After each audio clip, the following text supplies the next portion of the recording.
The last invitation. ජීවිතේ හැමෝටම දෙවැනි අවස්ථාවක් ලැබෙන්නේ නෑ. හැබැයි මාකට් එක සමහර වෙලාවට අන්තිම ඉන්විටේෂන් එකක් දෙනවා. ගිය එපිසෝඩ් එකේ අපි දැක්කා ලන්ඩන් කිල්ෂෝන් එක ඇතුලේ ජුඩාස් ට්වින් එක හැදෙන හැටි. මාකට් එක හැමෝම බයි කරවනවා. ඊට පස්සේ ආපහු හැරිලා දවසේ ලෝ එක හදනවා. ඊටත් පස්සේ නියම දිශාවට යන්න පටන් ගන්නවා. හැබැයි හිතන්න ඔයා ඒ එන්ට්‍රි එක මිස් කළා. චාර්ට් එක දිහා බලාගෙන ඔයා එක දෙයක් හිතනවා. අද දවස් ඉවරයි. නෑ, ප්‍රොෆෙෂනල් ට්‍රේඩර්ස්ලා එහෙම හිතන්නේ නෑ. මොකද එයාලා දන්නවා මාකට් එකට තව එක මූව් එකක් ඉතුරුයි කියලා. අන්න ඒක තමයි නිව්යෝක් කිල්ෂෝන්.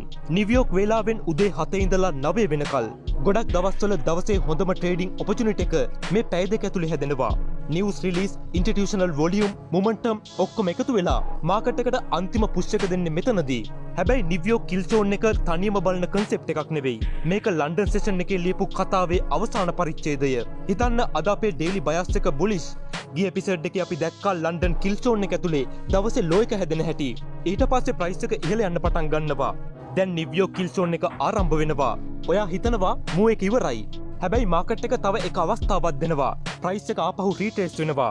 සමහර වෙලාවට ලන්ඩන් ලෝ එක ළඟට නැත්තම් ෂෝට් ටර්ම් ලෝ එකට පහළින් තියෙන සෙල් සයිඩ් ලික්විඩිටි එක සම්පූර්ණයෙන්ම ස්වීප් කරනවා.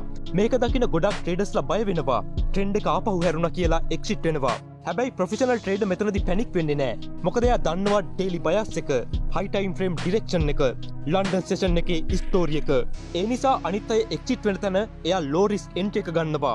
ඒකයි නිව්යෝක් කිල්ෂෝන් එක අපිට වැදගත් වෙන්නේ. ලන්ඩන් කිල්ෂෝන් එකේ එන්ට්‍රි එක මිස් වුණත් මාකට් එක අන්තිම ඉන්විටේෂන් එකක් දෙනවා. හැබැයි ඒ ඉන්විටේෂන් එක ලැබෙන්නේ සූදානම් වෙලා ඉන්න ට්‍රේඩර්ට විතරයි. මේ භාෂාව අපි තේරුම් ගන්නවා නම් වෙනද පොළ කවදාවත් අපිට බොරු කියන්නේ නෑ.